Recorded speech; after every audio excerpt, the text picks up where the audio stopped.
let us check the situation over at the Senate. We have our mobile journalist there, Marymon Reyes. Marymon, kumusta dyan?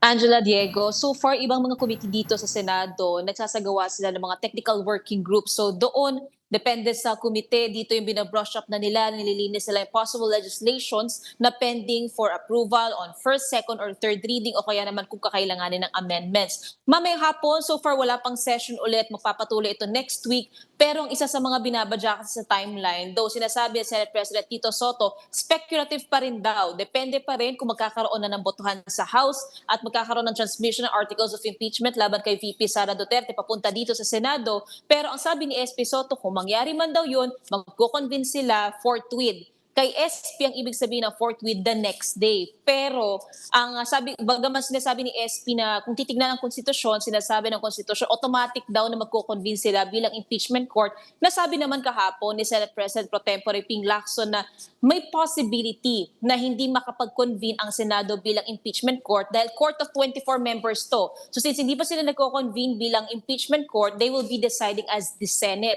Ito yung may signals kasi from the minority eh. For example, si Senator Robin Padilla, nasasabi niya na iba-block nila or i-oppose nila yung possible convening ng Senado bilang impeachment court. So ito yung ilan sa mga tututukan natin by next week kung sakaling magkaroon ng transmittal ng articles papunta dito sa Senado. Kay SP kasi sinasabi it will be automatic, pero kung mayroon ng opposing daw na opinion or school of thought tungkol dito, yan yung isa sa mga pag-uusapan nila. Pero ang nasabi ni Senator Ping, may possibility na hindi sila makapag-convene agad or hindi makapag-convene as impeachment court.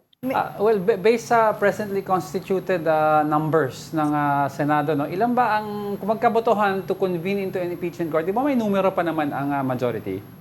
Ang sabi ni Senator Ping, matibay pa, strong pa raw ang majority. So pagdating sa numbers, wala pa siya nakikita. Ang sabi pa nga niya, wala naman daw kudeta pang umuugo. Pwede na lang kung mangyayari talaga ito. Pero so far, malakas pa't matibay ang majority. So pagdating dito, ito lang isa sa pinaka. Though again, sinasabi kasi nila lahat still speculative.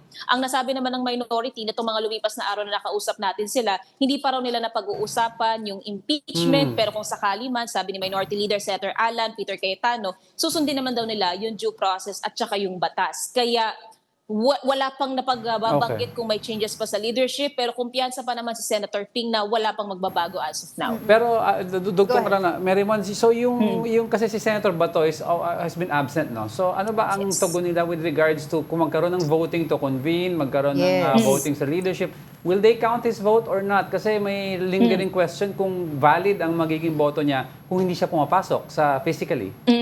Oh, and last year si Senator Bato de la Rosa yung nag-move na magkaroon ng ilang pagpapaliban muna sa pagsasalang ng articles of impeachment laban kay VP Sara Duterte and yung impeachment trial dito sa Senado. Doon nagkaroon yung pagdedesisyon sa NAMA archive, nagkaroon ng question and answer itong mga senador. Pero ngayon, wala pang nasasabi si SP kasi again, speculative pa rin daw ang lahat. Magtatalaga raw sila ng impeachment spokesperson and ang nasabi naman ni Senator Ping to ensure daw yung orderliness and yung pagsunod sa batas, sa rules of court, saka impeachment rules, itong Senado bilang impeachment court, magtatalaga rin daw sila ng tinatawag na impeachment manager. And isa sa nakikita nila, ang abogado na si Senator Kiko Pangilinan, na mag-i-ensure na lahat ay masusunod at naaayon daw sa batas. So pagdating sa mga botohan, for example, sa pagkukonvene nila bilang impeachment court, yan yung malalaman natin sa sesyon kapag ka isinalang na siya or kapag ka na-initiate na siya ni SP Soto. Meron na bang tugon si SP Soto dito sa recent statement ni Senator Ping Lacson na maaaring hindi kaagad mag-convene ang Senado as an impeachment court kasi maaaring may mag-oppose pa? Kasi base dun sa mga naging pahayag niya for the past days, sabi niya, basta sa akin, ang forthwith agad-agad. Yes.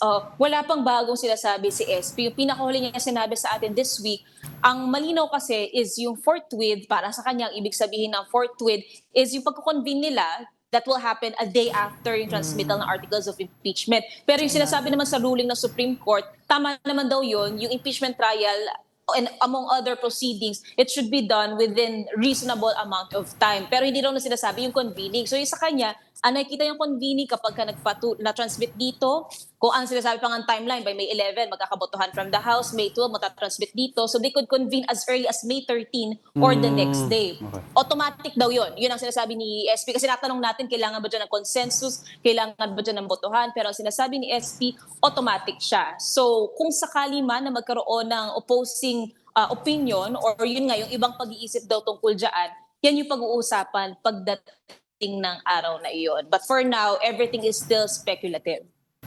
Alright, thank you for the update sa mobile journalist Merrimon Reyes.